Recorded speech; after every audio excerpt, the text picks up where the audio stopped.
Good afternoon. I was trying to remember why I got involved in doing research on Moses Mendelssohn's visual appearance. And the truth is I don't remember. And yet it's interesting, as I was going over the material for today, I was thinking, when did I begin thinking about this as a problem? And I don't remember exactly. About a year ago, I finally published something in Hebrew about his visual appearance. Now, since you all now are very well learned and you know something about Moses Mendelssohn, there's something I want to begin with, because I think this is important before we go into the visual. If you look at Heinrich Gretz, and if you look at Marcus Jost and the 19th century historians, if you look at the 20th century historians, people think, where does the modern period begin? It begins with Moses Mendelssohn. And in a sense, you could say that this was again, a Germano-centered approach to modern Jewish history. That if you were thinking of a person, we just began. I'll wait until you have a seat.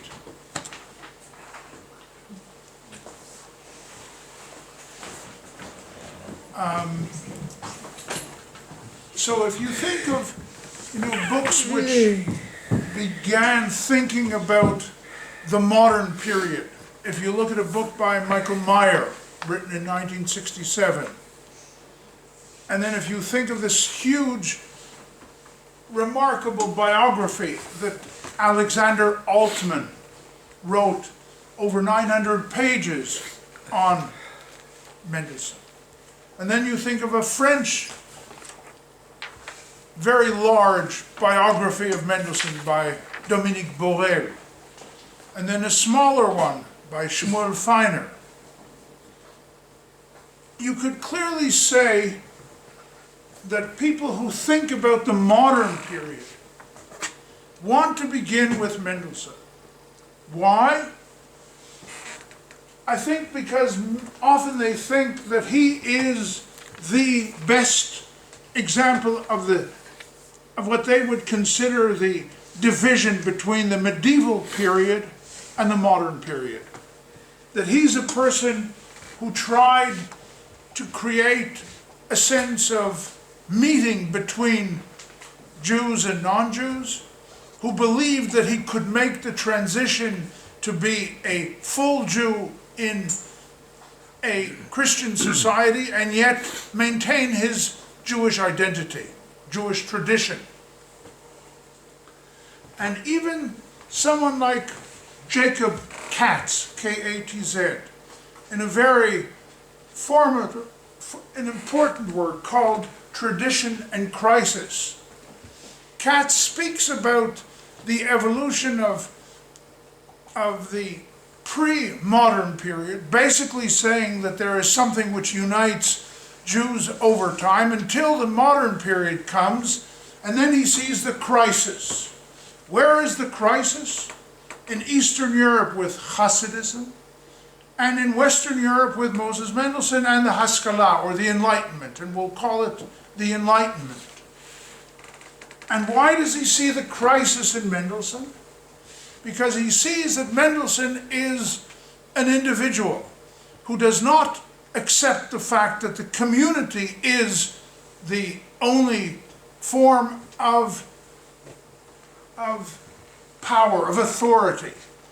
And the authority is now the rational authority, the ability to think. If I want to do something, I will do it. And even if you say to me, sir, that I can't do it because it's maybe not, it's against the law, I may still do it.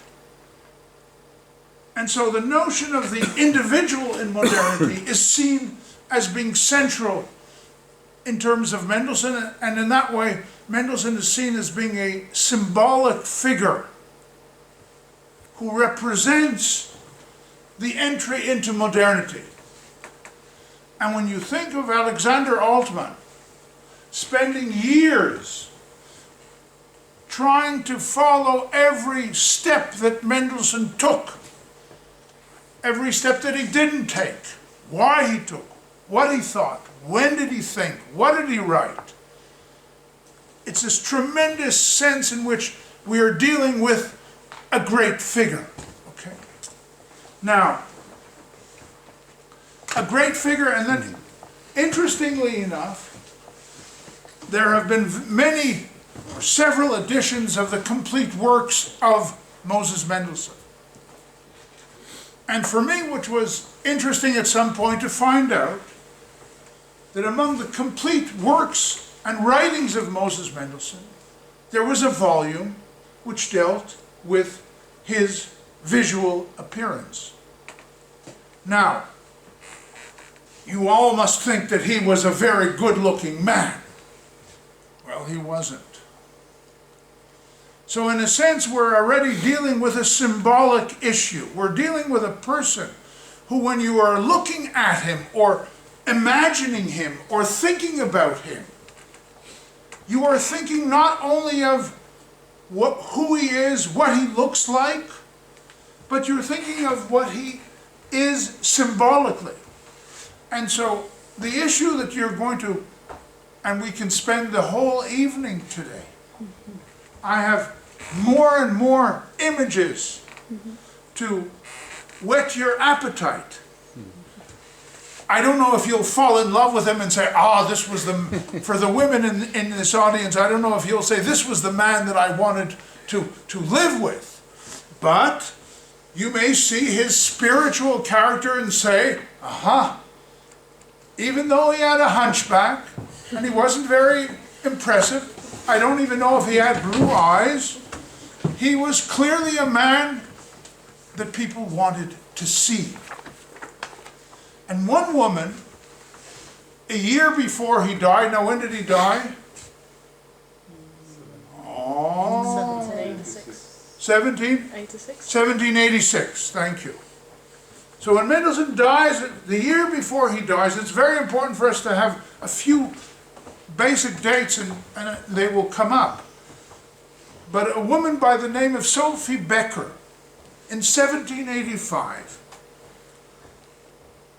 relates in her diary that she had a conversation, and she became very interested, and then she says, I feasted, like a feast, okay? I feasted my eyes on seeing the amiable philosopher with the Jew's beard, engaged in talk with such charming ladies. Okay.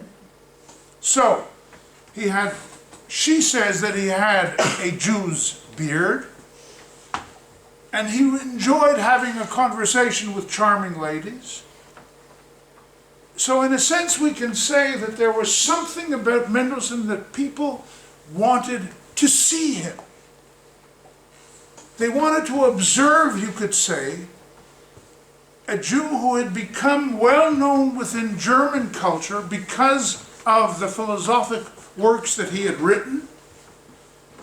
And so I would say that his image, in the way we're going to see it, and we're going to see it over 200 years, his image conveyed for people a cultural, religious, social message that they wanted in some way to disseminate, they wanted to spread.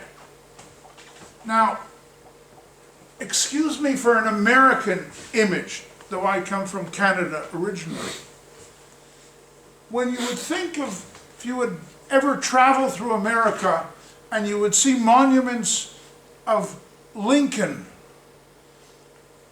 of Abraham Lincoln giving the blacks, or then what they were called Negroes, later called Afro-Americans, you would also see that there was an image of Lincoln that was overriding an icon.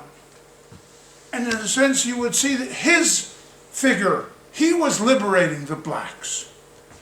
And I would say that Mendelssohn has remained, fascinatingly, an icon of Jewish enlightenment, of Jewish interrelationships, and therefore people who were thinking at different times, over 200 years, were thinking of what can I bring that would clearly show a moment in time in terms of German Jewish life that was maybe a great moment. I go back to Mendelssohn. Okay? And in that sense, you can say that historians like Gretz, like Jost, like Michael Meyer and others, they were clearly taken by his literary figure. There's only one image in Altman's 900 pages, and that's in the beginning of the book. There's no image in Michael Meyer's book. But I don't take them to task for that, because what they were interested in showing the cultural development of the individual. Now, what is also interesting, and I want to put this on the table right away, is that Mendelssohn was aware. Now this is important. And I'm sorry that the woman who asked me this question on Tuesday is not here, because this is important to what she asked me. She was interested in this issue of being observed. Mendelssohn knew that there was an interest in the way he looked. And there was an interest in his physical appearance. Now, he sat before artists. In other words, he knew that there were people who wanted to portray him. Okay? Now that's very important. He knew, and he even did something else, and we'll see them in the images. He gave pictures to others. Now this is a period of time in the 18th century where people give over pictures of themselves or of distinguished people to others. And so he becomes part of this cultural circle in which I want you to have something of mind, and I will show you one of these very soon on.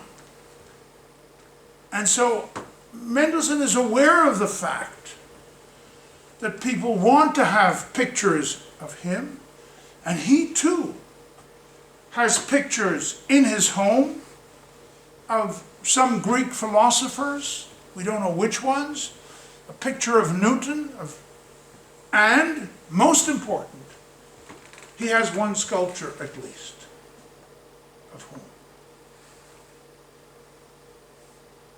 Wikipedia. You read through Wikipedia. So who would he have? Who was important to him more than anybody else? Gottfried Ephraim Lessing. And there's a wonderful little note towards the end of Alexander Altman's humongous biography. Listen closely. As Mendelssohn knows that he's dying, his children put him in the living room. And Mendelssohn asks to have opposite him the sculpture of Lessing. Now, those of you who know Jewish culture, and again I may turn to Professor Castaño to help me out with this, there is a notion when you come into a synagogue, what do you say? You say, Veshiviti Adonai lenegdi tamid. Sí, cuando uno entra en la sinagoga, se encuentra con una inscripción que quiere decir que yo me dirigí hacia Dios en la oración que está justo enfrente de mí. Now, of course, he could not ask to have a sculpture of God. But he does want to have a sculpture of Lessing. So think for a moment what this could have meant for him. He is dying. He knows he's dying. He knows that the sculpture and Lessing is no longer alive. He's obviously reflecting on a person who was so important to him. He was maybe thinking of certain things that happened in their lives together.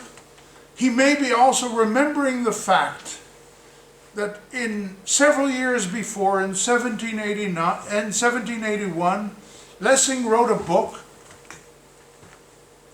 on the education of humankind, in which Lessing spoke about the evolution of humankind in such a way in which Judaism was at the beginning, then came Christianity, which spread the notions of ethical monotheism, and then came the Enlightenment. Now, that linear understanding of the Enlightenment could be very problematic for someone like Mendelssohn. Because if you say that each generation or each tradition or each civilization replaced the previous civilization, it meant that when Judaism comes, it brought an ethical monotheism. Christianity disseminated it, and then comes the Enlightenment. And that basically means that both Judaism and Christianity, as they were, do not necessarily have to continue to exist. So you can imagine and you can fantasize. What was Mendelssohn thinking that he wanted to have the memory of Lessing? Now, one other thing before I show you the images. Shockingly, maybe, or strikingly, whichever way you want to go, as Mendelssohn is getting older and sick, people who were close to him felt, remember what I said on Tuesday about this notion of separation. They know Mendelssohn is dying. What will I have of him when he goes? I'll have his works. What we want to have is a physical memory. Now, what they do is a group of them come together. Each of them, they find a very fine Belgian sculptor who is then in Berlin, by the name of Jan Passert. They commission him to do a sculpture of Mendelssohn. Now, Mendelssohn is a Orthodox, let's put it in those terms for a moment, is an Orthodox Jew. He knows that sculpture is not necessarily something which you should have. And he, of course, knows the opinion of a very distinguished halachic, a rabbinic figure of that period, Jacob Emden, who would have been shocked to think that Mendelssohn was agreeing to have a sculpture made of him. We're going to see the sculpture, though it does no longer exist. Now, what did they do? What did they want? They wanted to be able to have a sculpture which would be put maybe in some more public space, but they also wanted a sculpture for themselves. Okay? So, I want to bring these things together. We have the notion of the image which is conveying cultural, religious, social messages in the way people look at Mendelssohn, use him, use his image. They want to disseminate it. Mendelssohn is aware of the fact that there is interest in his physical appearance, and we will hear some others speak in a moment. Maybe I should say right away something which will, I hope, interest you. Heinrich Heine, who lives 2 generations in the 1820s when he's writing this, after Mendelssohn dies, Heine says, the German poet, God gave him a hunchback to teach the crude people that a man should not be judged by his outward appearance, but by his inner worth. So there's a disparity between the way he looks and who he is. And now before you leave, monsieur, close the lights, please. Thank you. Now,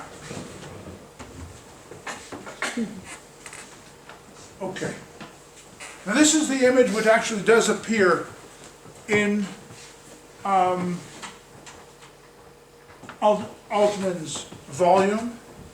It's a very important, unfortunately the way it's a bit too narrow here in the way it appears on the screen, but you can get the sense of what we're looking at. This is Mendelssohn, who sat for this particular artist, and you're not going to remember the names, but I can give them to you. This is by an important portraitist of the 18th century by the name of Fritsch, 1778. He comes to Mendelssohn's home and he paints this very warm portrait. You will see the very thin beard that Mendelssohn has.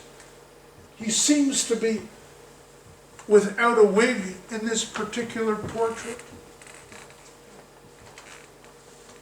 And of course the emphasis that you could say he wants to project is the fact that Mendelssohn, you see Mendelssohn's forehead, you see his warm smile. The forehead, of course, you can say in this sense that he wants to give emphasis to the rational. There's a certain green color over here, and this is also important because in many different discussions we very seldom see the entire body of Mendelssohn. We see his from the chest up, and there is this halo background which he has created to grant the sense in which Mendelssohn is this very remarkable or special human being. Now, I'm jumping for a moment to something else to convey to you something which I had mentioned earlier. And this is an example of the fact that Mendelssohn knows that people want to have an image. And here he sends to somebody the three, and you can see Mendelssohn's signature here, written in Berlin in 1781, where he is placed in the center. On two sides there are two different daughters of Mendelssohn. So he is really part of this project, or this interest in who he is, and that people would want to have it, and therefore he is sending them this image. And as I say before, this is something which is very common at that period. Now, I want you to look at this image. I'm going to read something to you while you're looking at it, and then I'll tell you who wrote it. My gaze fixes on the wonderful curve of the forehead, down to the pointed bone of the eye. In depth of the eye dwells a Socratic soul. The firmness of his nose, the astounding tradition, the astounding transition from the nose to the upper lip, the height of both lips, neither protruding beyond the other. Oh, how all this chimes with another to make the divine truth of physiognomy perceptible and visible to me. Yes, I see him, the son of Abraham, who someday, in unison with Plato and Moses, will recognize and worship the exalted, crucified God. I hope you all understood what I wrote, what I read.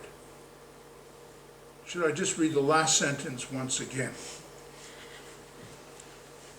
I see him, the son of Abraham, who someday, in unison with Plato and Moses, will recognize and worship the exalted, crucified God. Now, this is a silhouette of Moses Mendelssohn. Here you can see that he has a wig. You can see something of what we saw in the Fritsch painting, the large forehead. And here we have a very strong, clear, sharp nose. But of course, what's interesting always when we look at any visual material is what do people do with it? And where does it appear?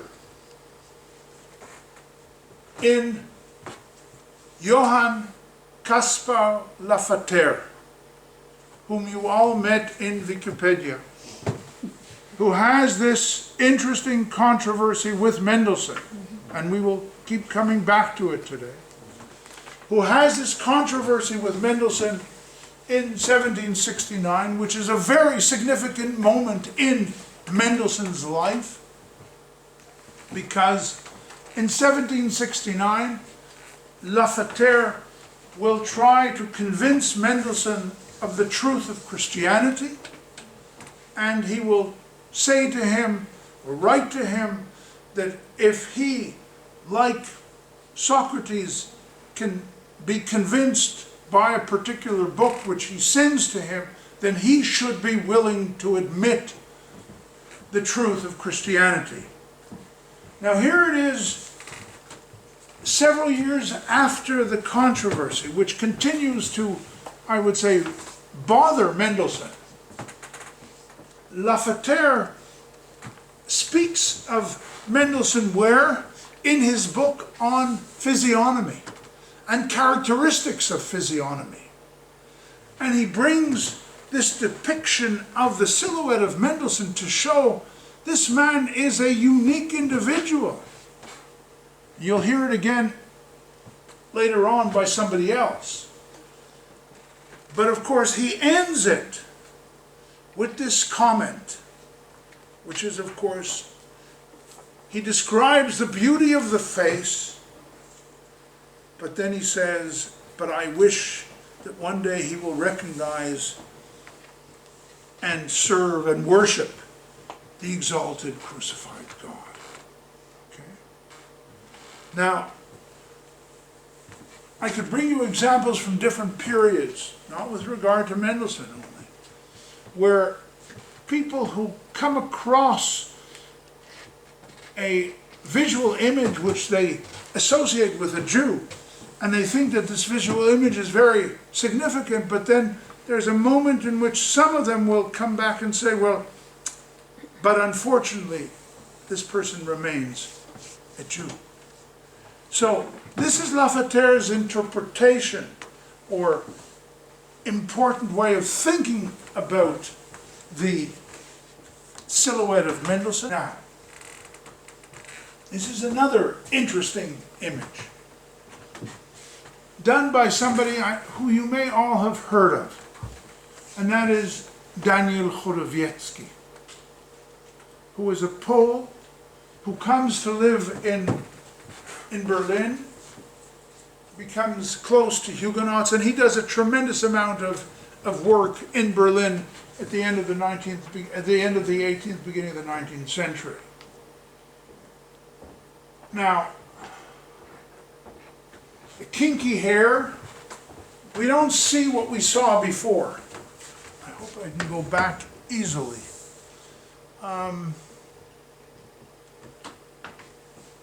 Now look at this silhouette for a moment, and the way it's ideally created. And then you look at this. Now here we have Mendelssohn's own hair. We have again the large forehead. We see him from the side. We see the very thin beard that Mendelssohn has. And interestingly enough, Chorowiecki, who was commissioned to do this, comes to Mendelssohn's house. He creates this etching of Mendelssohn. And Mendelssohn says that this really attracted him. Now, you may be surprised, but Mendelssohn felt that this was natural. And in a sense, he felt the way Chorowiecki felt when he describes this, this Jew, as he said at some point, that the spiritual overshadows the physical, and in a sense, it shows Mendelssohn as a natural figure without a wig. And in the 19th century, when the first complete Mendelssohn works were published, this is what one of Mendelssohn's descendants actually chose to be the image in the book. In a sense, then, you can say that this was something which Mendelssohn could identify with, that it was natural, that it was who he was. And the Chorowiecki work, of course, has many different followers, people who took this into different directions. And just again, you see the hair, and this is in the Fritsch painting from a different perspective. Now, all of the work that I've shown you so far has all been done by non-Jews. Okay? In other words, the issue of observance, of seeing who Mendelssohn was very much something which non-Jews wanted to see. And the quote from Sophie Becker, which I brought you at the beginning from 1785, and so on and so forth. Now, I'm bringing you something else. And this is, and you can see that this is a sort of a mix, because here Mendelssohn is with a wig. You can see similarities to the Fritsch, you can see similarities to the image created by Chorowiecki. And this is done by a Jewish medalist by the name of Abramson. Also, late 18th century. And you can see Abramson's name here, and Moses Mendelssohn. So we are looking into another world. We are now in a period in which, and this was in a particular book which commissioned Abramson to do it, a book which dealt with important cultural figures of the day, and somebody wanted to have Mendelssohn in that collection. And they turned to Abramson, who was, as I say, a well-known minter at that time. And what he does, interestingly, and this is after Mendelssohn's important philosophic work, Phaidon, appeared in 1776, you see the butterfly, the symbol of eternal life. You see the Phaidon actually deals with the notion of the continuation of the soul after death, and so and because Phaidon really was a work which gave Mendelssohn his cultural resonance very much within Berlin society at the time, he chooses to put this on the obverse of the image of Mendelssohn. He puts the image from Phaidon with the butterfly, which of course is a symbol even from Greek times. Now, I'm still dealing with the period that Mendelssohn is alive. In the 1780s, the enlightened Jewish group, which had some circles in Königsberg and Berlin, and places outside of what was then the Germanic realm, also in Italy. They began a periodical. And the periodical was struggling because it was clear that they were not yet able to galvanize enough support among the Jewish community. And when Mendelssohn was alive, the publications were still in Hebrew. But they were in a particular script, but they were in Hebrew. And early on, in one of the first issues of the periodical, they commissioned a work of Mendelssohn to put in the periodical, and then called upon people who wanted to have a private copy of this image, that they could go to a particular office and purchase it. In other words, here you have already this example of using Mendelssohn's image, knowing that people may want to have a private possession. And there you have the owl, and you have all these very common symbols with the putti playing the harp in front of Mendelssohn. And you can see that this is, the beard is very similar to the beard that you've seen. You have no inkling of the fact that he has a hunchback.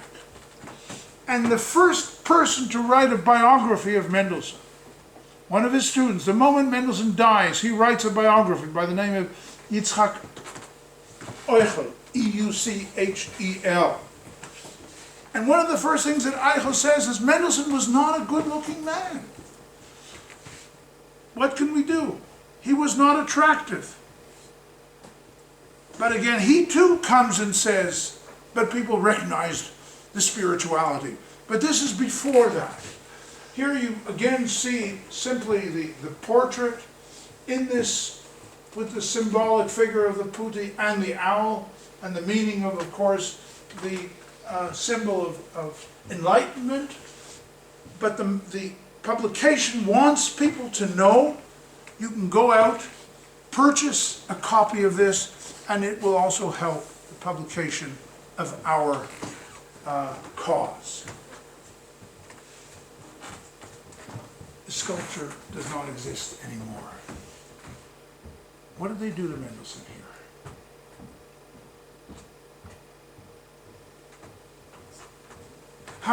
How did Jan Tessert, the Belgian sculptor, sculpt Mendelssohn? What did he want to show?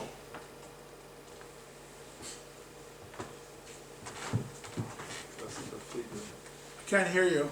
Classical figure, the philosopher. What would you say about the way he's being dressed here? Roman. He is dressed in a classical form. Okay. In other words, you want to express the fact, and as you may, some of you I hope know, Mendelssohn was called the Jewish Socrates.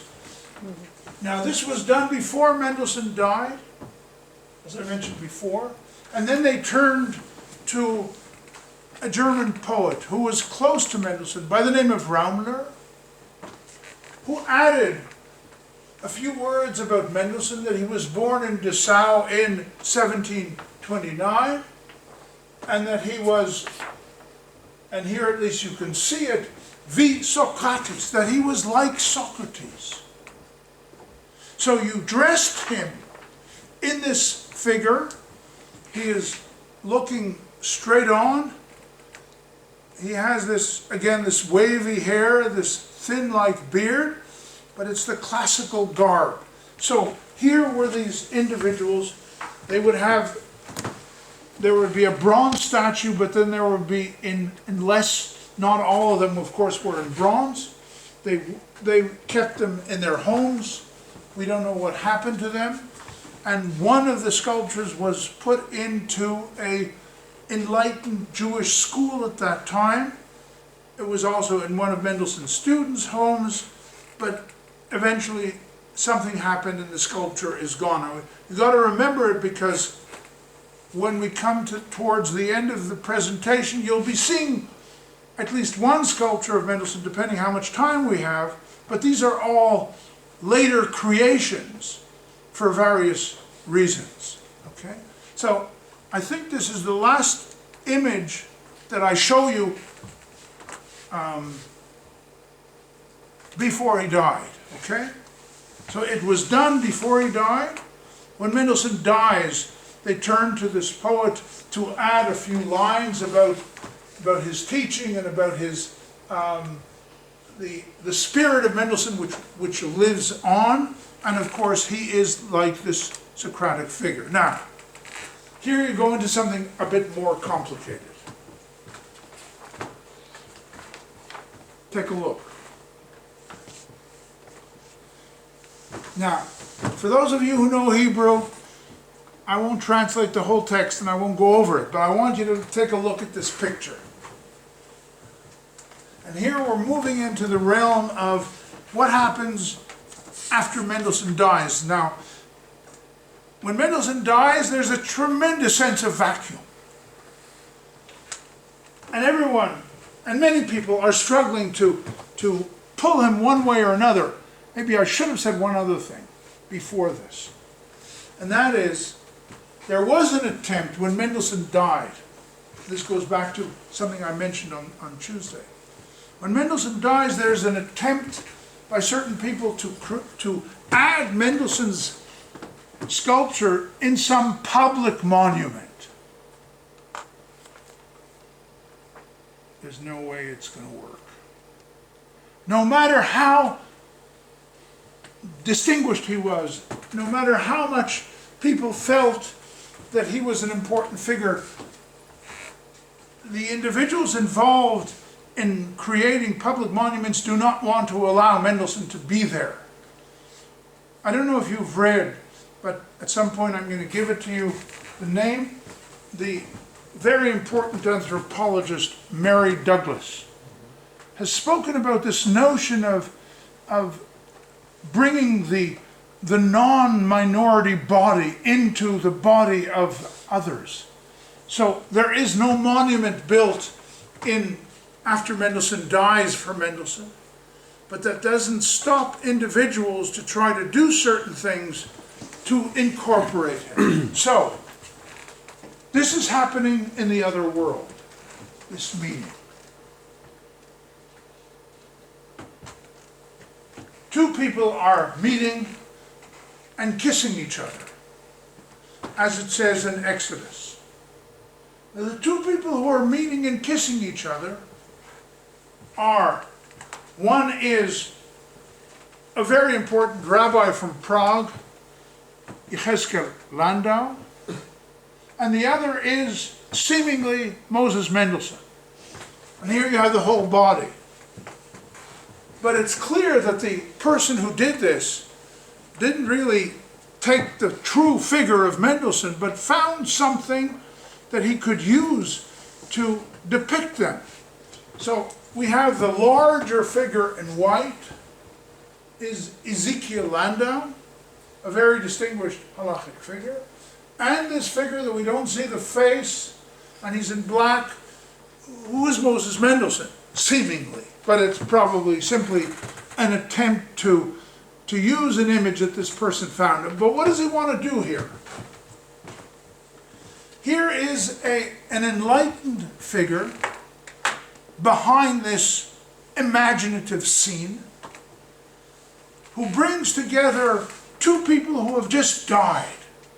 Ezekiel Landau, who dies in 1793, Mendelssohn, who died in 1786.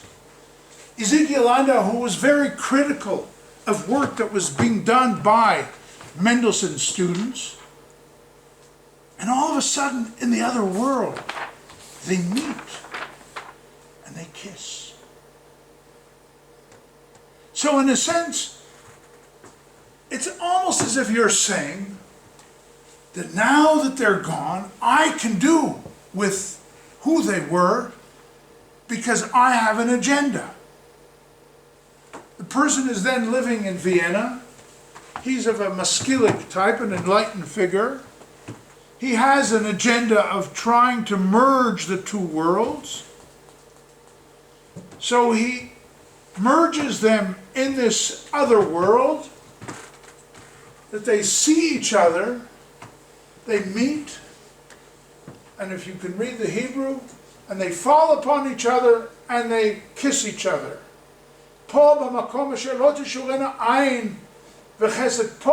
Here where no one else can see us, I can kiss you, I can hug you. So that's what we can do with Photoshop today, right? We can simply put together people who didn't necessarily like each other in life, and we can put them together, put it on our wall and say, that was a great world of friendship. So, now, this is not Photoshop. Now this is something which none of you have seen.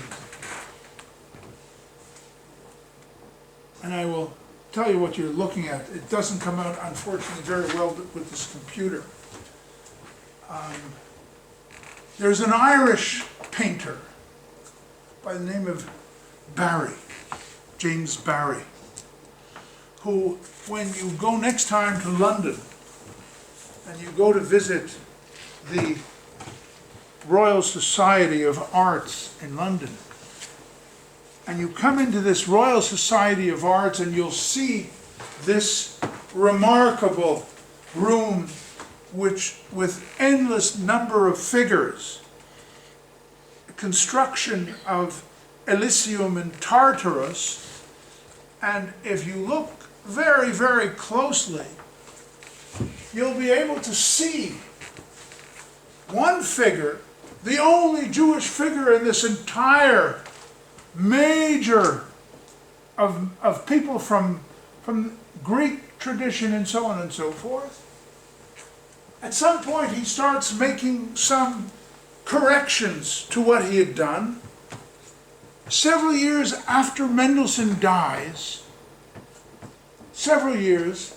he decides to put Mendelssohn into this world of figures. He had thought, so he writes, that I thought of putting him together with Plato and Socrates, but it didn't work visually.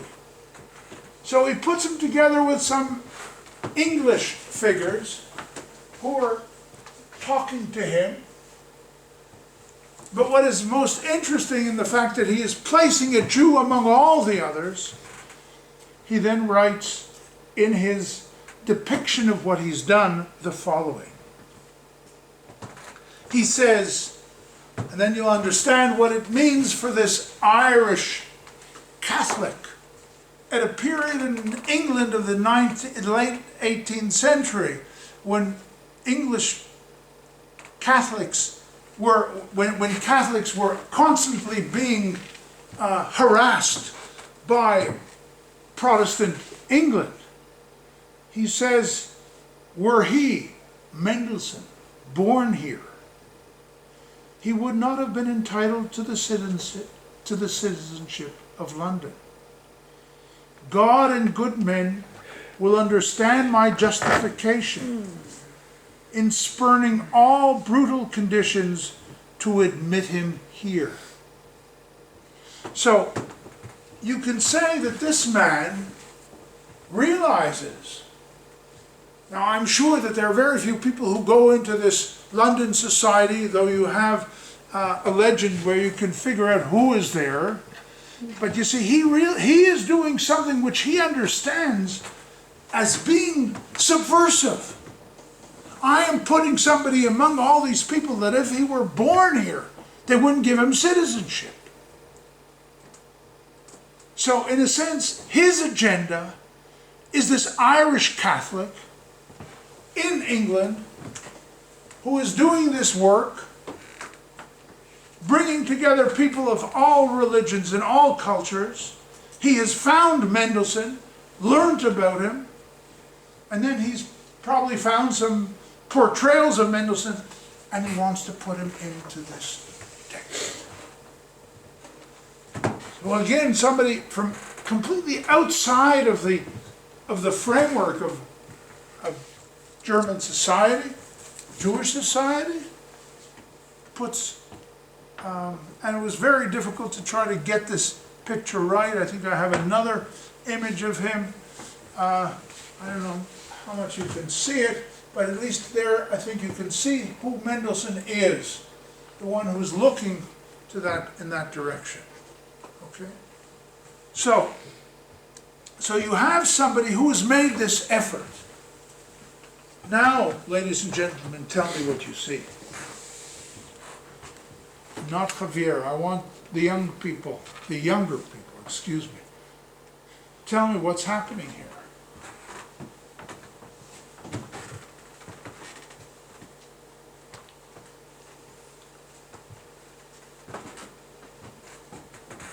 You don't have to be right, I just want to hear what you're thinking, come on.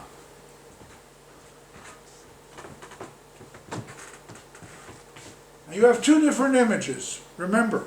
The reason why you have this here is because I didn't get the original and I had to use something which is not legitimate. But I want you to take a look at this very carefully. Mendelssohn's dead, right? Mm-hmm.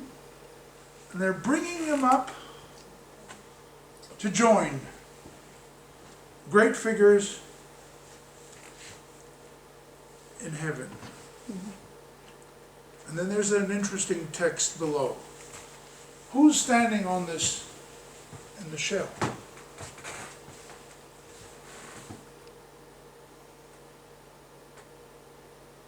Now look at you can easily figure out one person here because he has horns on his head and he has the tablets of law.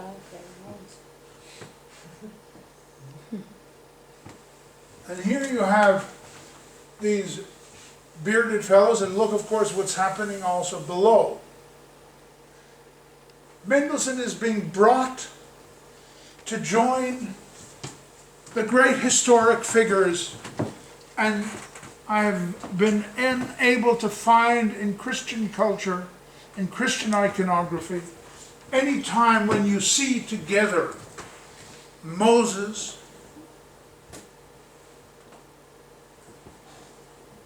who else is there? Abraham and Aaron. They're the ones who are bringing Moses.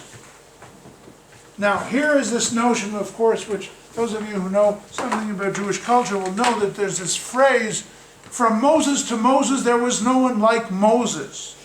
Now, remember, Moses, who's the second Moses?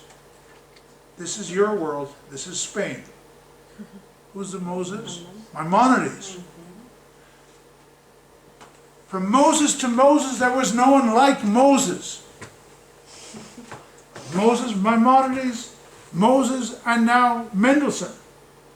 So this notion that there's a lineage, but of course, this is a very Christological way of presenting the three figures together who are standing on this rock and welcoming him, being brought by the putti. Here he is being brought to join the other figures in heaven. And this is done several years after Mendelssohn dies. It's clear that somebody has a notion of how important this man was. And of course, it's done by non-Jewish figures who are representing this moment in time when Mendelssohn comes together, being brought up to join these figures. And of course, without going into the implications for each one, and what they symbolize, what each one of these figures, Moses, Abraham, and Aaron, prefigure in terms of Christianity.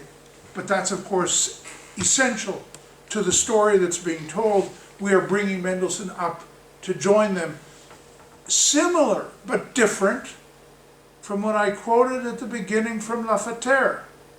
I look at this person and they wish that one day he will join Plato and Moses, and hopefully he will worship the crucified Lord. So here we don't have Plato, but we have three symbolic figures who are symbolic as well in terms of Christianity. Now, I'm moving from into another realm. At the same time that somebody is trying to bring him into heaven, somebody is doing something else. Well, this is easy for you. What do you see?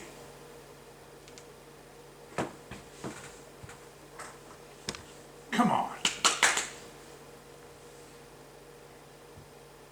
I want you to speak. Where do you see Moses being put now? On a piece of porcelain. Good porcelain. So what is that saying? I am a porcelain manufacturer in Berlin. And I think that if I have your picture on my porcelain, what will you do? What will she do? She'll buy it. Okay? She'll buy it. It's good porcelain. It also has a picture of Mendelssohn. So, when you go into municipal museums and you think, oh, these municipal museums are such a bore. Excuse me, Madame from Toledo. You go into these municipal museums and you think it's junk. But this is real history.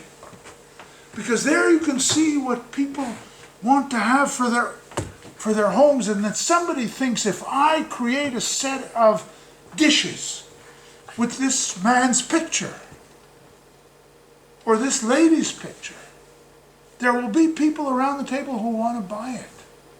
And it was a German factor or Jewish? No, German. Okay. A very good porcelain manufacturer at this time. So, now Mendelssohn looks he doesn't look as spiritual as he did in some of the other images. I mean, we see that he's crushed together. He has a nice smile. But I want to have, you come to my house for dinner, and I show you tea and coffee with Mendelssohn's picture on it. Okay, so now there's also a marketing issue. I am using Mendelssohn to market something. Okay, now we're going to go into a different world. And now we come into complicated scenes. And I have read recently a very important essay by my dear colleague Miriam Reiner, who interprets something of this differently, and I'll explain to you what we're talking about. We're now coming to Moritz Oppenheim. This is historical portraits done of Mendelssohn by people in the 19th century. And the artist that we're looking at is Moritz Oppenheim, who we mentioned on Tuesday, okay? He's born in 1800, dies in 1882. So who's there, folks? Mendelssohn, Lessing, And Lafayette. Okay. Where is Lessing? the right, What? the right, Standing. Standing. So who's here? Who's in this picture? Mendelssohn. Who? Mendelssohn And and Lessing. which one is Lessing? I would say he's the one standing. Very good. Lessing is standing. Mendelssohn is which one? You started, you finished. Probably Think- because of the hunchback. Ah! So, you think that this is Mendelssohn? Because it looks like he had a hunchback. Okay, good. And you say this is Lafayette. Who's here? I don't see it very well. I think I need glasses, I'm realizing that. Well, something came out of this class. Mendelssohn. So who are these two figures? Probably the two of them, again. Who's the two? Lessing and Mendelssohn. Or, what do you have in common in both of these images? The closeness between the two Closeness, figures. yes. Look at some of the artifacts in the room. What do you have in both of these images? Yeah. What's your first name? Teresa. Teresa. Teresa? Which is Mendelssohn here? I don't know. I would say maybe the one on the right. This one. Yeah, but I truly Okay. don't see it well. Now, look at something very similar in both movements. You have this individual, Yeah. and look at their feet. Look at the way their body is moving. So what is the body trying to say? Remember what I told you about Yeah. Lafayette and Mendelssohn. What is Lafayette doing in 1769? Trying to convince him to Okay. convert. So, you could say that, now these are sketches. You'll see the painting in a moment, which is probably one of the most well-known painting of the 19th century of modern Jewish art, okay? So you have something similar. What I wanted you to see is his walking stick. So in other words, you can say that somebody, one of the two people, has come into somebody else's private sphere. The one who's come into the private sphere is this individual and this individual. And in non-German style, maybe it's Spanish style, he's touching him. Now, I don't know you. I've met you once. I'm touching you. I'm even holding your hand. Now, I want to explain to you the different issues that come up here. The painting that we're going to see in a moment was finally done in 1856. This was an encounter. So here you have, you all know historic paintings. You go into museums and wherever you go, and the thing that you find the most boring is you see these large battles between different people, right? But those are wonderful for a historian, they're wonderful. So this is a Jewish historic painting. And I'm not dealing with the Bible, I'm dealing with something which happened in the 18th century. Of course, it's an issue that you want to ask about the artist. Why is the artist interested in doing this? So here we have Lafayette coming to Mendelssohn's house. Mendelssohn sitting, thinking about what he said. Lafayette has his hand on a book. That particular book which he had sent to Mendelssohn 100 years before to try to convince him of Christianity.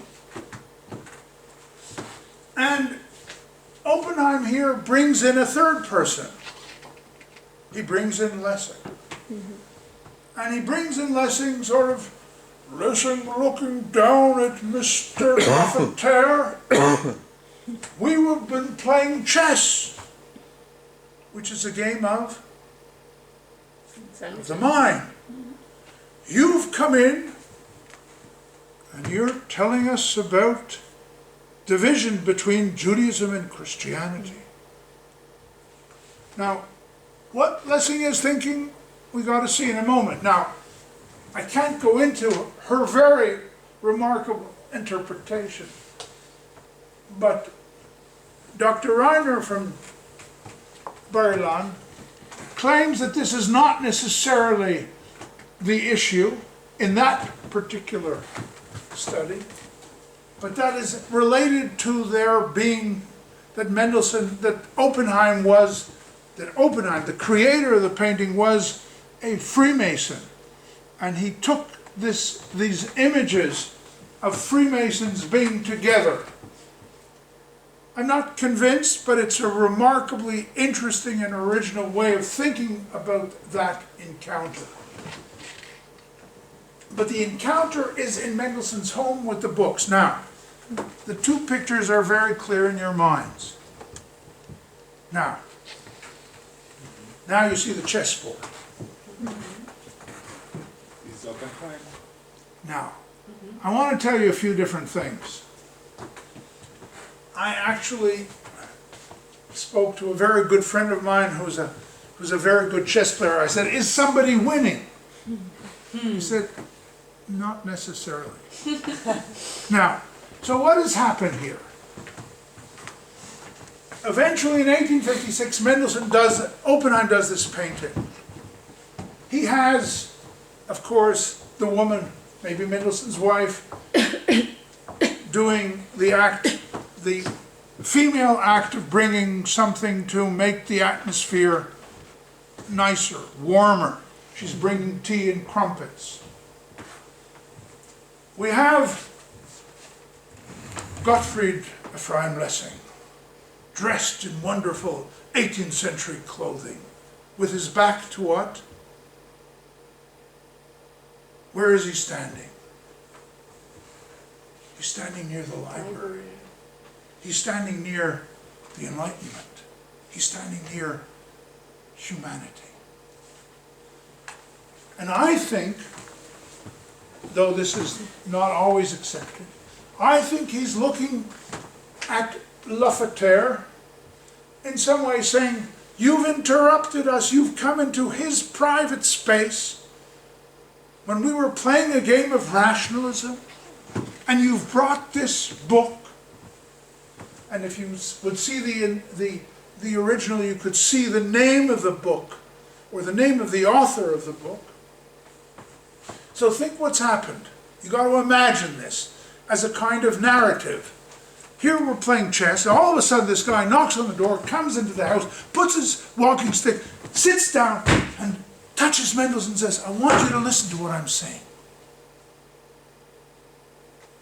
Now, the mise en scène which he has created gives him a nice red jacket.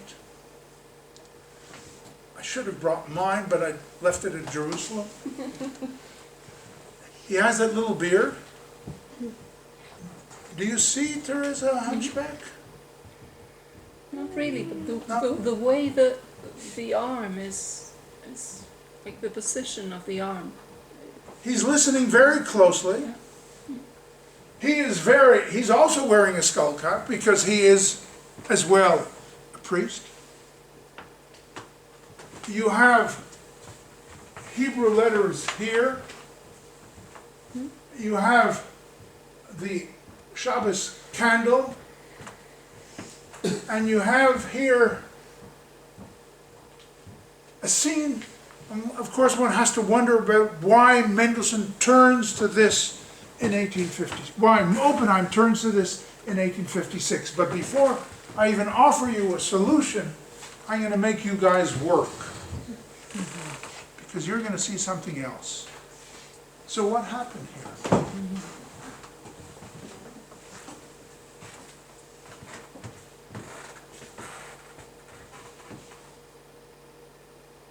This you haven't seen? No. What happened here?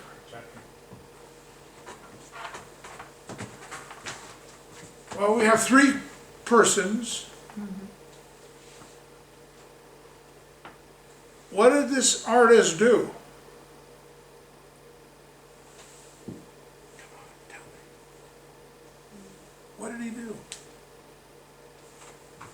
back for a moment and think about this. Why couldn't they And go back here. younger? Okay? And now here.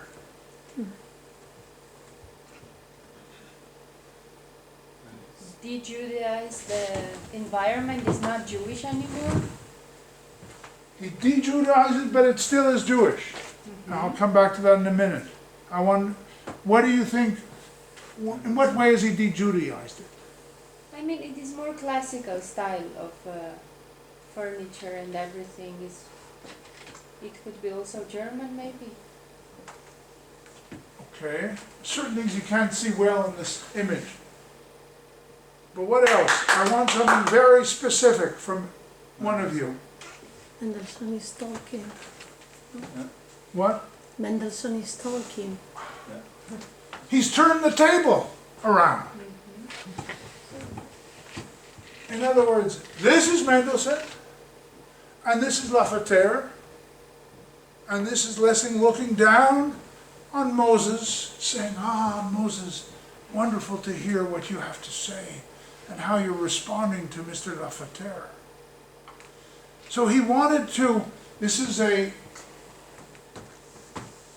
artist of Jewish origin by the name of Katzenstein, who does this painting 9 years after Oppenheim did his. Now when you say he de-Judaized, he has done a few things. He's taken off Mendelssohn's skull cap. He's left the skull cap on the head of Lafayette. We have here a very, as you said very correctly, a very nice ambiance where you have a clock of a memento mori, you have maybe a book of music in the back. At some point I was wondering whether there was an attempt to create an association with another Mendelssohn and put some music, but it's not necessarily a piano. It may be simply a drawer, a place where you put these books. You have books strewn over on the floor. You have the chest. And you have, in some ways I think, even without the woman bringing in the food, he's created a much more congenial atmosphere than Oppenheim had done. Because we don't see Lessing looking at Lafayette in the way he is looking here at Mendelssohn. Okay? So you can say that here was an artist of Jewish origin a few years after, and since you are all historians and you know that you have to quote, if you quote anybody you have to say who you're quoting. He doesn't have to quote. Artists can just steal from the one who did it before, and they can think, well, you know, this is not, he didn't steal it from Oppenheim because he changed something. So in a sense you can say that we're still struggling with who Mendelssohn is. And when you said de-Judaize, what you can't see here is that he has here the word Mizrach, the east, which you put on sometimes on the wall to point to Jerusalem, though of course he didn't spell Mizrach correctly in the right Hebrew words. But so I wouldn't say that he completely de-Judaizes it. Here we have a picture of the ruler, and then we do have the books in the back, which it's true that you could say that he's really done something to make this context a bit less contextual. Now, just to give you an example of how this worked, in the end of the 19th century, somebody did something else and played with this and did it in a lithograph.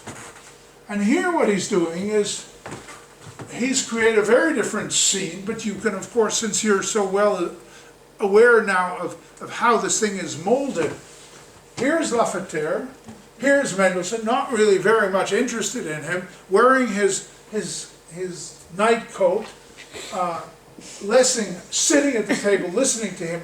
Now you can see the emperor in the background, and the woman is creating food. But this appears in different popular books at the end of the 19th century. So in a sense, and I should, of course, want you to take a look at the sculpture above, because you're going to see it in a moment in a very interesting context. And then we'll come back and talk about these works. But take a look at this. Well, this is another one, but I want you to take a look at this. Yeah.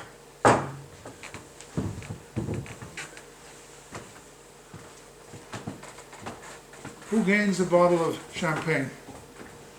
What's happening here?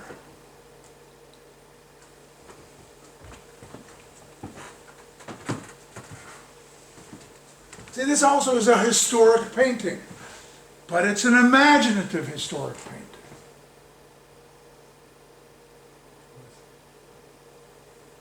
Go ahead, let me hear what you have to say. Yes. Is it the depiction of his death?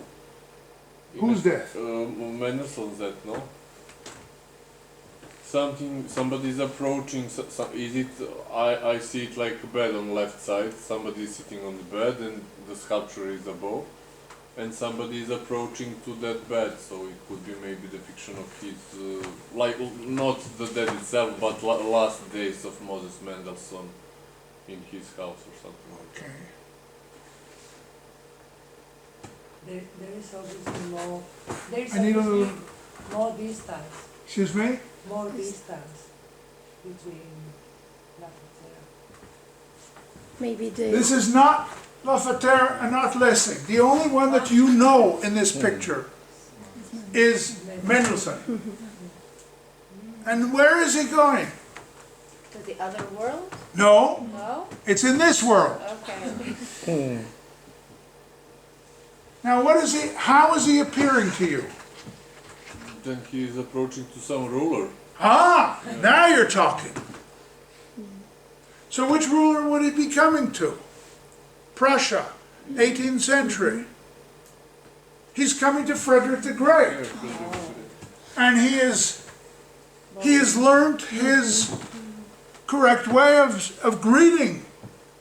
And we have here Frederick the Great's assistant looking at this Jew who's come in, and the sun is shining on whom? On Mendelssohn. And what do we have up in the corner? Sculpture of whom? Who would we want to see there? Socrates. Socrates. Okay, so what's the next question I'd ask you?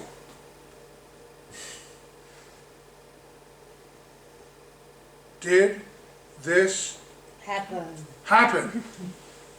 And the question to you is, did it happen? Did Mendelssohn get to see Frederick the Great? Was he received by Frederick the Great? No. And she is saying to me, no. He didn't get to see him. But he was writing to him, right? We're going to see what happens in another depiction in a moment, but we've got to interpret this. So some artist in Hungary in the end of the 18th century, end of the 19th century, in 1886, who had studied with some French artists when he was in Paris, learned something from them, as we will see in a moment. This notion of the sun coming in, shining on. How much more time will you give me? Folks, it's almost 5 o'clock. Can I go until 5:30? Are you okay? Yes. Yes? Okay. Are you okay, Mr. Television? Not that much. Now, you see, the notion is that here's a Hungarian Jewish artist whose name is not known to you,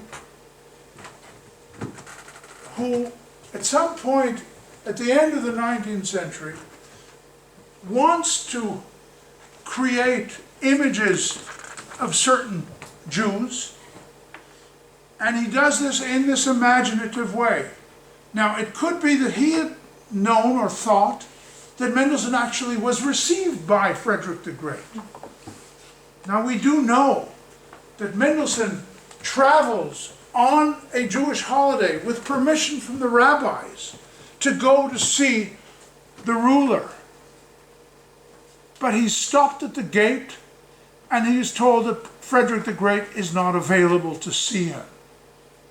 Remember this, because I'm going to show it to you in a different caricature. So, did Mr. Kövisch know, since I know that there are some people who may correct my Hungarian, Kövisch, Ijo Kövisch, or Kövisch Ijo, who does this, wants you to imagine the Socratic figure of Mendelssohn coming and being received by Frederick the Great, and in a sense almost sort of wanting to use Mendelssohn to show us that here was a great Jewish figure, and you can see him bent over a bit, maybe the hunchback, maybe the courteous way in which he's coming, and the way they're looking at him very warmly.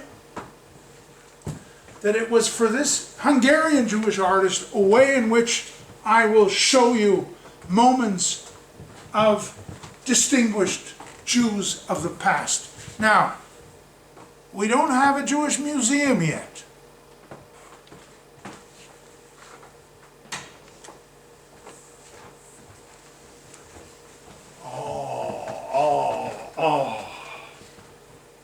Mendelssohn did not make it in. So in this hilarious Moses Mendelssohn's Examen an Berliner to zu Potsdam. So Chodowiecki and a Jewish artist sort of caricatured this situation when the small Mendelssohn, now we see his whole body, comes, presents his invitation to meet Frederick the Great, and of course he's standing in this short man next to all these very tall people. And this is, of course, Mendelssohn, and he's come on the Sabbath, taken on one of the holidays of, I think it's in Sukkot, he's taken there, and they greet him, but Mendelssohn, of course, doesn't go in.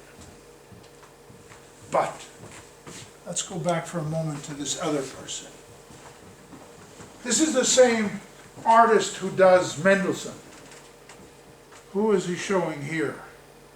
Spaniards, wake, because this is for your culture.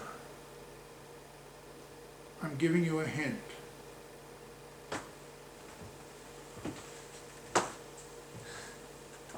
Who's this? The Inquisition. Who? Inquisition. That's warm, but not warm enough. Spinoza.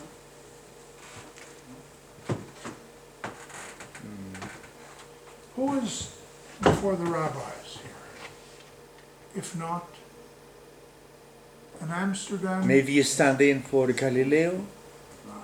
Maybe. You know something. There's a painting, wonderful. It's not Galileo, but there's a painting of Galileo in the same way. Yes. With the sun coming on Galileo. But this is not on Galileo. It's on... Yeah. Juan Carlos II. Benedictus Spinoza. Now, it's the same artist. The sun is on Spinoza, not on the old rabbis, who he portrays very negatively. And if I had time, I don't know if I've brought it, I don't remember, I don't think so. Painting by Lieberman, where you could see that we're actually in, so to speak, in an Amsterdam synagogue. And you are correct, Mr. There's a painting by the artist who influenced Kövisch, who shows Galileo before the Inquisition. So, But this particular artist wanted to bring in great Jewish figures. Now at some point we're going to have to go back to Oppenheim. I'm going to skip this, because I want you to see this, because this is wonderful. This is wonderful. When I looked at it this morning again, and I tried to make it bigger and bigger that you should see it. This is a memorial plaque, a Gedenkblatt, when a major temple was built, synagogue was built, a temple was built in 1850s in Vienna. Now you could spend a whole day just talking about this one image. And of course the way they've lifted up Moses with his horns in this Christological way on the top of all this. But why have I brought it to you? Because, let me see if you see it better here. From Moses to Moses to Moses. Here is Maimonides. No, I'm sorry, I cut him. Here is Maimonides. Here is Mendelssohn. And here is Moses. Vienna, 1856. Now, this is a memorial plaque. We built this synagogue. We are very proud. We have all these figures here and all these scenes from the Bible and so on and so forth. And this, of course, is the structure of the synagogue in this Gothic cathedral-like form. But like in any cathedral, we have to have our figures that are representing our past. So we have here biblical figures. Who is with the harp? David. And this is Isaiah. And so you can say that, and then of course these are the modern Jews who are creating this ceremony and so on and so forth, and more different interpretations. So you could see how Mendelssohn here is joining the historic past, the prophetic figures, the different Mosaic figures. And then there's just one more I want to show you in this spirit. There was a very important cantor, and in Vienna, they were celebrating, I think it was his 75th anniversary. His name is Zolzer, and they do the same thing.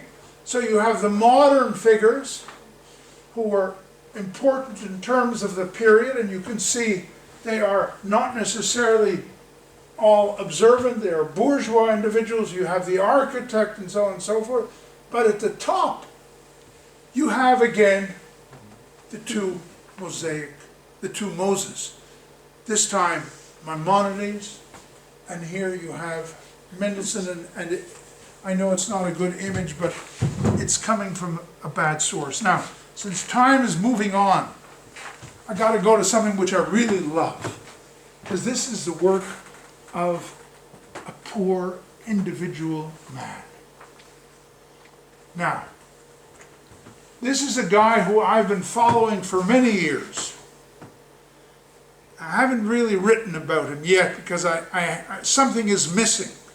Now let me just tell you, this is important for you to think in terms of research of how to do something. There's this individual by the name of Israel Wiesen, W-I-E-S-E-N. He's a poor man, and what he does is he's a cantor, not a very good cantor, seemingly. And this is only from visual material. I don't have any text, except these texts. He's a poor guy, and usually at the bottom of this text, he says, I am now in Frankfurt. 2 years later, I'm now somewhere else. 3 years later, I'm somewhere else. So obviously, he is moving around, making it difficult for the photographer, right? He's moving around, saying, now I'm here, now I'm there, now I'm here, now I'm there. Okay, now, what does he do? He obviously doesn't make much of a living. So he does something else on his spare time. He creates what I would call a museum without walls. And what do? I create a museum of great Jewish figures. And I put them together. I create collages from different places, and I put them together. So, and I give them a name, and I call them Berühmte Männer in Israel, distinguished men of Israel. To the ladies here, my apologies. There are no Frauen, there are no women. There are only distinguished men. Sometimes he has distinguished composers. Sometimes he has distinguished rabbis who would never want to be together. Now what's interesting here is he has here people of the past, of course, like Ludwig Geiger, and various rabbis who are not necessarily Orthodox. You all, of course, found Mendelssohn, right? And you also saw another person, which is interesting. Who else is there that surprises you? If not,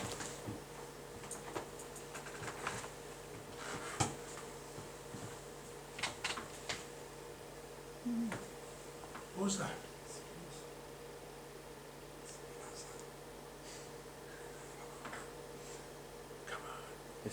He knows, but I want you to know.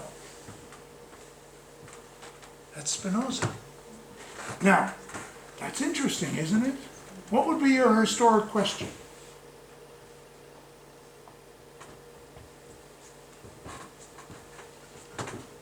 I'm putting all these rabbinic figures and thinkers together, and I'm putting Spinoza in there.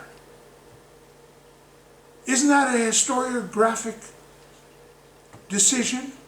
That among my people, there are people who went against the grain, who fought against the rabbis. So I'm willing to put Spinoza here. I put him next to this rabbi. I put him under this rabbi. And I put Mendelssohn up there. So in other words, this guy, you try to imagine what's going on here. This guy is sitting somewhere. He doesn't have a great life. He enjoys bringing together different people, putting them together, and I have them over 20 years moving from one place to another, and he has different combinations. He doesn't go to biblical figures. He stays with people who we know lived. And here it's a mix. Theological, Orthodox, non-Orthodox. And he uses this same name again and again. Now, this notion is common among other cultures that we know who are doing this at this time, but so there's a wonderful book by Marcia Poynton called On English Figures in the National Gallery. Something on the head. I didn't think of mentioning it, but this notion of who do you put in the National Gallery? Who do you put together? You're going in to see the greats of the past. Who do you decide is one of the greats? So I find it very interesting that this particular poor little guy wanted to have Spinoza here. Of course, Mendelssohn also has a place. He's sitting up there looking very happy, positive. Now, 1929, is what? For Mendelssohn? You know when he died. You know when he was born? 1729. So this is 200 years later. We want to celebrate. Now you have to remember, even though we know what's going to happen in a few years, this is still a way in which we are trying to come back to a great moment. Moses Mendelssohn, 6th of September 1929. So we are now recreating, and this is in a German magazine of 1929 when there are a lot of ceremonies around Mendelssohn. And then, if you walked into the Jewish Museum on January 30th, 1933, the day that Hitler rises to power, the Jewish Museum in Berlin opens. And when you come into the museum, the first thing you see is sculpture, a recreation of the sculpture of Moses Mendelssohn. Now by 1933, January 1933, you can imagine that people are trying to think of a different moment, a different time in terms of the Jewish past, the Jewish culture. And so of course there has to be reflections on Mendelssohn.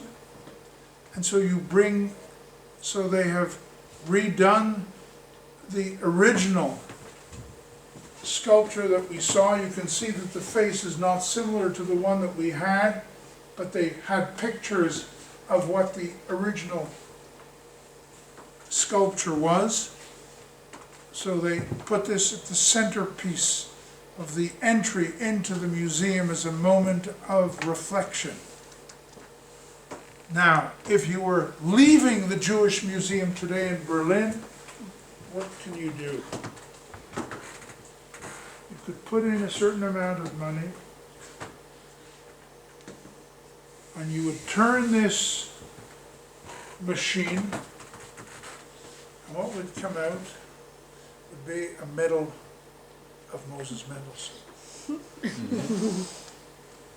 Now, what I want you to think about, this is now 2017. So what I want you to think about is what has happened here.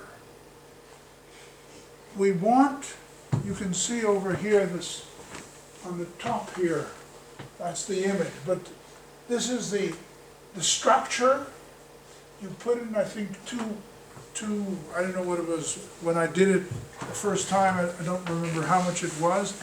Maybe the price has gone up, but the notion that, like, when you were children, you went to a birthday party and somebody wanted you to come home with something, right? They wanted you to leave with something. They gave you a little bag of goodies. So here you've walked through the museum, you've spent several hours, and now if you want to have something tangible,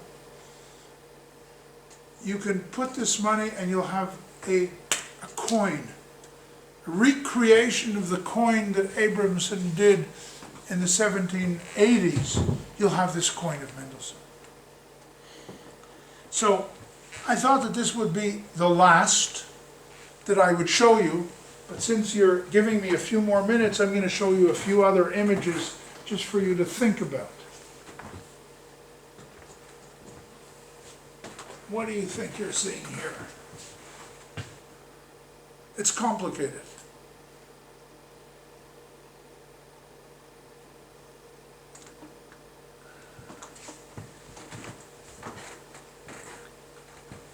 The figure of Moses is still on the ground to that side, to the right.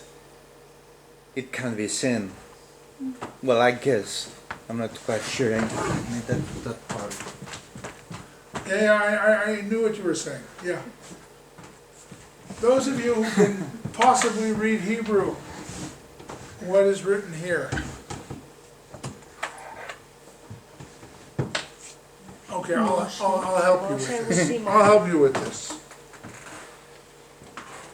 There was a major discussion between the more enlightened Jews in the 1770s and the more traditional Jews about the issue of early burial. That is, according to Jewish tradition, one doesn't wait for, let's say, a week or something and buries the person. One is supposed to bury the person as soon as you can, okay?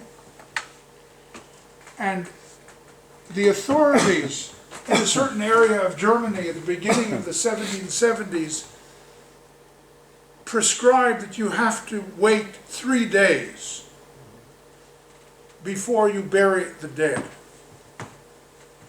And then a controversy arose between those who said this is against Jewish law and we have to prevent it, and Mendelssohn, who says, well, science tells us that maybe we don't know if somebody actually died. We can't yet distinguish when was his soul gone. Okay? The whole notion of how you determine death. And so, interestingly, this became a very provocative debate among people who supported the notion that we should go with the authorities, wait 3 days, and those who said against the Jewish law. So this person publishes a book in which he claims that this notion of postponing the death is a good idea because science, we should be on the side of science, and we should be on the side of what Moses Mendelssohn said. So what does he do here in this? He's commissioned somebody to create a lithograph, no, an etching in this case, which brings together this ideas. Now what you said, this is the man who you thought was dead, but you buried him, but he's still alive. Because you didn't wait. Had you waited 3 days, you would have known that he would have died. But in order to give further strength to the argument, you have this individual standing next to Mendelssohn's grave. And so you can say he's standing next to Mendelssohn thinking, oh, Moses, we needed you because look at what's happened. We are still doing the way we shouldn't do. We are burying the dead before they're actually dead. So again, this notion of utilizing something of Mendelssohn to present a certain argument.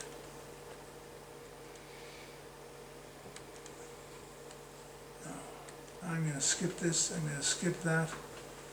Now this is just very funny, I found somewhere. This is Mendelssohn in the 19th century.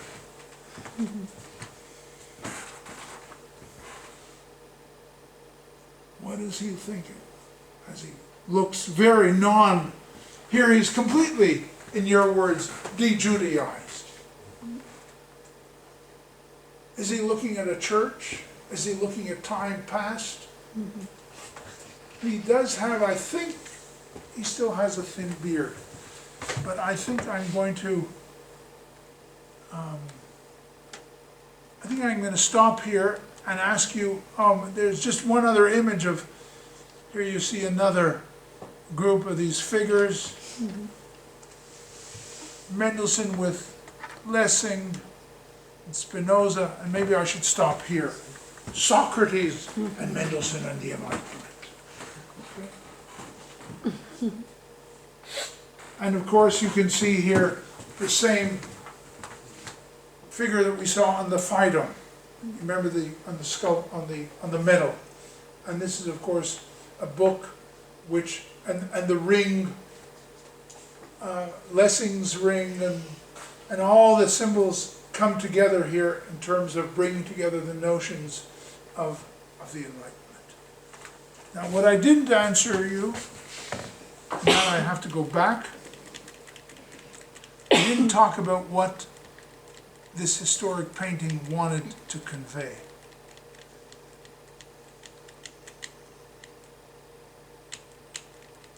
And I want you to first begin. You think about an artist, excuse me. You think about an artist in the 19th century, like Oppenheim, goes back, pulls out something from the 18th century. What are the possibilities that could be the way of interpreting this work of art? We have a few minutes, let's have a few different thoughts. What do you think? Why would I go back and do this painting? Why would I go back to this moment in time? What are the issues that I have to think about to try to figure this out?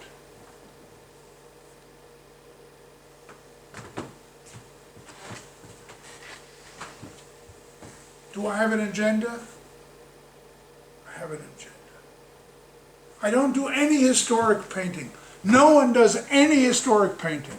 When the Spanish are fighting, when the Armada is working, when the English conquer, when this one conquers, when this one destroys, there's an agenda involved. I don't show you the truth.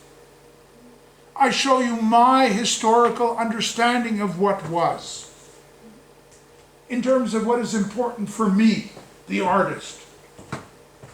Okay? That's the issue that you got to always think about when you see a historic painting.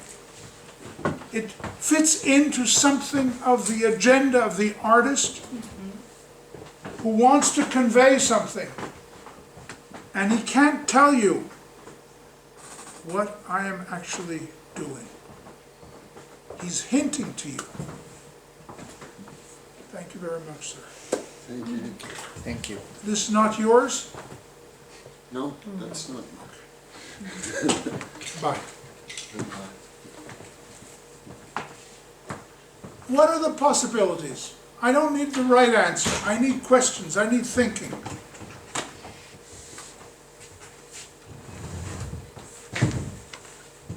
Tell me what you think. Why would I go back to a controversy of a religious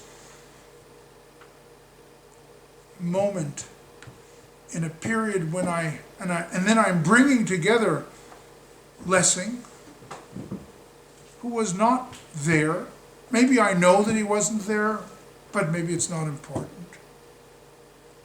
What are the possibilities? What are the questions you would ask? Maybe make it easier for you, but I won't push you. If you don't want to speak, I will leave it at this, but I won't tell you what I think. We have another few sessions. You're going to be with me, I hope.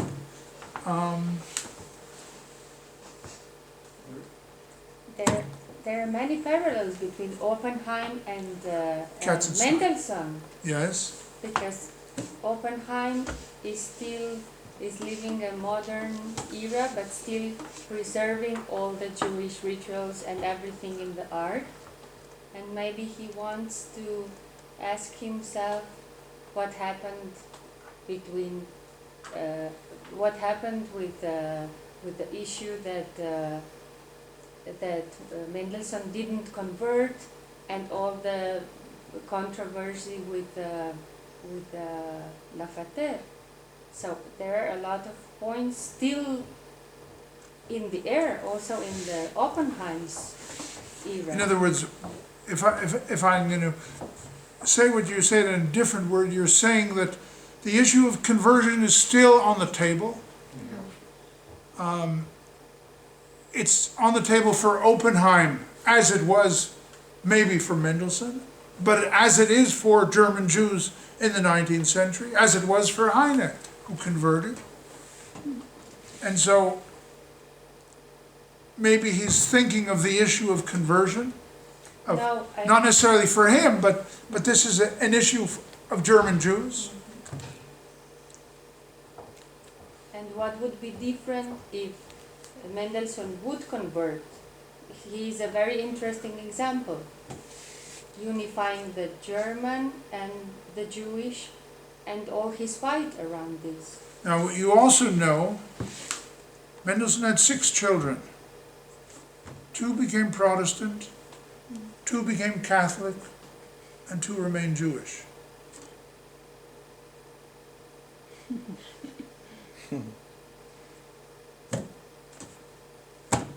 I think this is a way to say reform is the way, but reform is a way to resist against any temptation to convert into Christianity. And of course we can make a dialogue with Christians because we share the same society. But still we have to fight to defend our right to be different. So assimilation doesn't mean to convert. So this is how I see the painting. This is what Oppenheim may try to say in the late 19th century, in the mid-19th century. In other words, Many people could have thought that reform was opening the way into conversion. So, and the example of the children, of the Mendelssohn children may show, or Heine, but I think that he, coming from an Orthodox background, Oppenheim, he tries to say, well, reform doesn't mean necessarily conversion, and reform is the right way into Judaism, or of Jews into German society. I want to say one other thing, which, and I think what you're both saying is very important and valuable. There's also something else which I think is important to notice and to think about. Why did I bring in Lessing?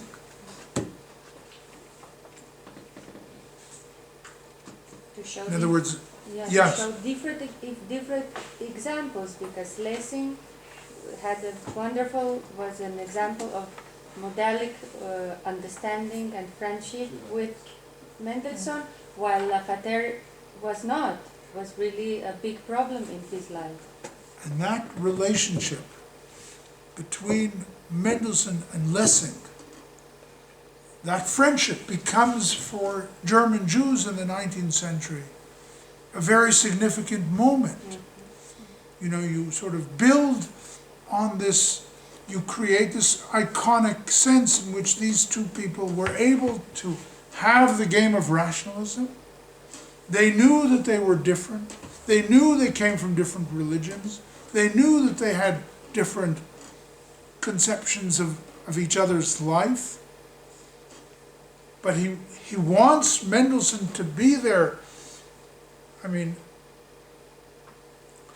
Lessing is standing high above them in this very, very strong way. He's given a great position in this triad, right? It's not the way they rose Moses in that Gedenkblatt of 1856 in Vienna, but you could see that Lessing has a very important place in this controversy. So there's the issue of conversion, the issue of how you maintain your own existence. There's the issue of friendship between Mendelssohn and Lessing, the sternness with which Mendelssohn is listening and very carefully thinking about what he's listening to him. And then there's this very, what I feel, this very active way in which Lafayette has come into the house, touches Mendelssohn. His his feet are in this motion, whereas Mendelssohn is sitting very quietly, sedate, and so on. So my suggestion to all of you, whenever you go into a museum, go to the paintings that nobody wants to look at, the historic paintings, because they are very interesting, especially for historians, because they tell us about the people who have actually created them, more than about the great wars and the great defeats and so on and so forth. So, I understand we all have holidays over this weekend. You have a national holiday. Israel has a national holiday. You have the 1st of May and the 2nd of May, so we will meet next week, God willing, and we'll speak about power. Okay. Okay? תודה רבה.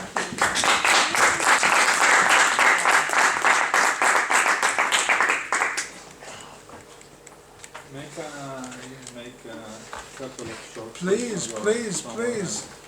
I was just thinking that maybe it's too long already for these young people. Go ahead. Well, I keep fascinated with this Oppenheim's painting because of the similarity and the centrality of the table. It reminded me another one that I knew in advance, the soldier coming from the Napoleonic Wars and meeting his Orthodox family. And again, this is the same kind of stage. People surrounding the table, and the centrality of this table. I mean, this may be just something totally unimportant, but just I wanted to ask you about, is there anything about this kind of stage? And secondly, the woman who is standing there. Well, we're going to look at this. We're going to see that painting on Wednesday On war. when we come to issues of war. So it reminded me. So just, we can But he also certainly produced talk a about large this. number of large number of engravings according to these pictures. So this is also a strategy of mass dissemination of some visual culture and pictures. So hypothetically, you could find in some better Jewish home somewhere both engravings, vases you showed us, even picture if they had enough money to buy it, and all that plaque from synagogue with the depiction of three Moses. So it was in fact a very strong influence on the 19th century people, how through the pictures you could teach them. They have didactical value, of course. Yeah. You know, this work becomes better well known when it's disseminated. It happens after Oppenheim dies, which is 1882. And then it becomes in the 20th, you know, you could even do a study of this painting from the point of view of its reception and its usage by people who want to show something of Jewish art. And very interesting, because some of the things that we've said about it are not necessarily why they wanted to show it, but it becomes one of the most well-known paintings, because Oppenheim is also seen as the first Jewish artist, which is a strange term, especially for somebody sitting on manuscripts in Lisbon in the 15th century. But for some reason this painting, and this is the way a problem becomes an interesting art historical and historical problem, in the same way that I would say that if you wanted to study something which is interesting to me, how does chess become so important in certain artworks of the 19th century? Why is chess so important? But there is, just something come to my mind. There is also strategy in 19th century art that they are creating a sort of patriotic icons, and they make a hero of a nation through the pictures. So is it also a way to make a hero of a nation, which don't have a country, in fact? You need a hero, and Yeah. I mean that's why I think it's so important that, you know, here's one hero, and then you have, I mean, what I didn't show you.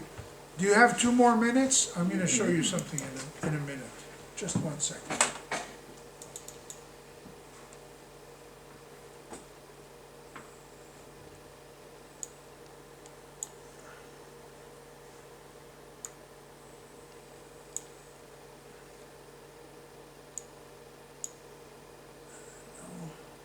I'll get to it, just 2 seconds.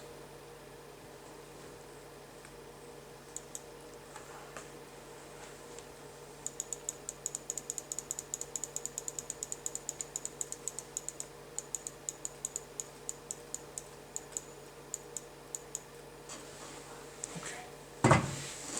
Here are my heroes. Now what have I done? I've put together all these rabbinical figures. I don't know really how they looked, but I imagine them. I want to create a great community of figures.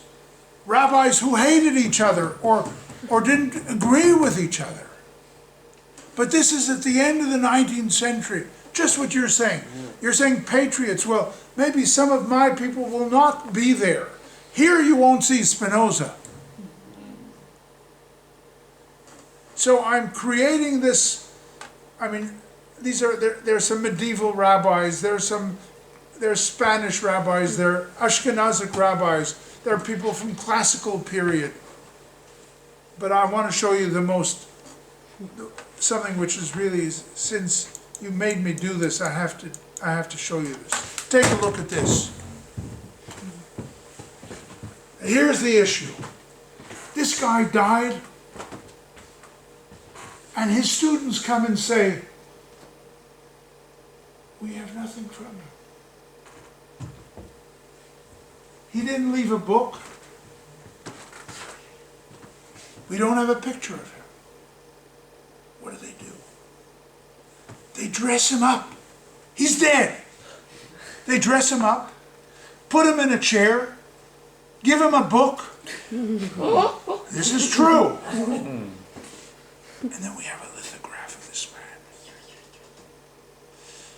This is what Walter Benjamin has spoken about wonderfully, about what happens in modern times when you want to be able to break the barrier of space and the loss of someone.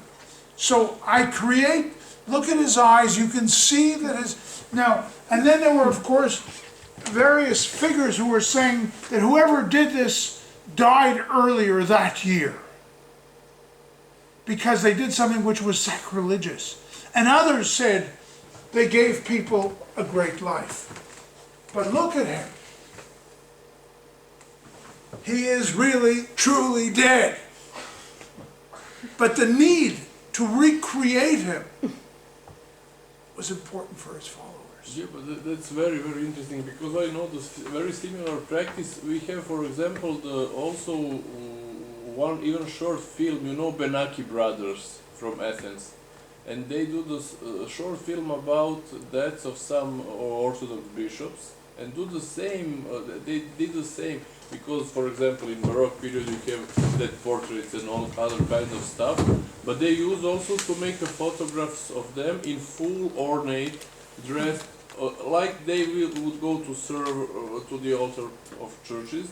And it's very interesting practice, but I didn't know that it exists that post-mortem photography is used anyhow in Judaism. It's not common. But it's not common. Sometimes it happens. So you have this, and you have at the same time. They used to put also photos of dead people just in the casket. Mm-hmm. Okay, I think this is enough for one day. but if we have time, we can go back to some other things. Have a good evening. Thank you. Thank you.